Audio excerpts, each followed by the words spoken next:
Irvine, California, April 2017. Ancient astronaut theorist Georgios Tsoukalos is visiting the Keck Carbon Cycle Research Lab at the University of California to see firsthand how radiation can dramatically alter the results of carbon dating.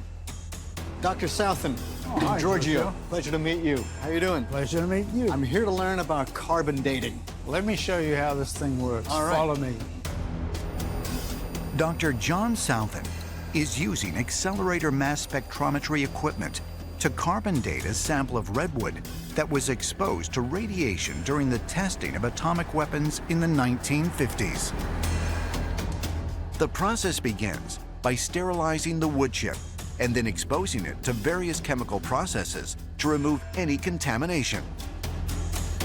The material undergoes a combustion process and is reduced to graphite for optimal data retrieval.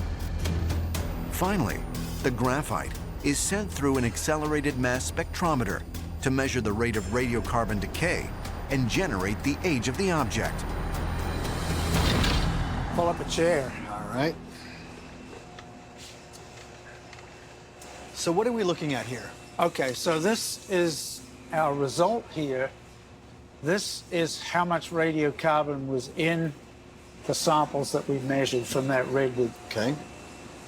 And the thing that's strange about them is that the radiocarbon age is negative, which means, at least at face value, these are from 600 years in the future. Really? Okay. And the explanation for that has to do with nuclear weapons testing in the atmosphere in the 1950s and 1960s. This is amazing. In your estimation, do you think that if an object is closer, let's say, to a nuclear testing site, that an item like that would be yielding more crazy results? If it was really close, yes. Okay. So it would give you dates that would be the equivalent of tens of thousands of years in the future. But I think that's so incredibly fascinating. If any object is exposed to some type of a thermonuclear event, it changes the result of the carbon dating. So I think that it's about time for us to look at our ancient history, because what if something similar happened in our past? Stories of ancient warfare involving the gods using sophisticated weapons can be found in numerous texts. And ancient astronaut theorists have long proposed that these stories are backed up by physical evidence that can be found throughout the world. One curious site that seems to indicate some kind of an atomic explosion is the very southwestern corner of Egypt, right up along the border of Libya. And that area is a sandy area, but it is covered with evidence of vitrification. That's what happens when you detonate an atomic bomb in a desert area. It turns the desert into glass.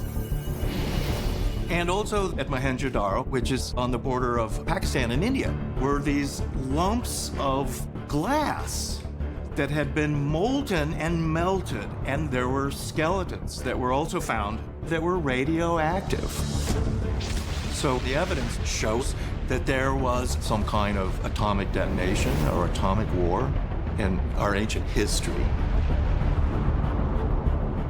There are suggestions that there may have been some past nuclear weapons detonation.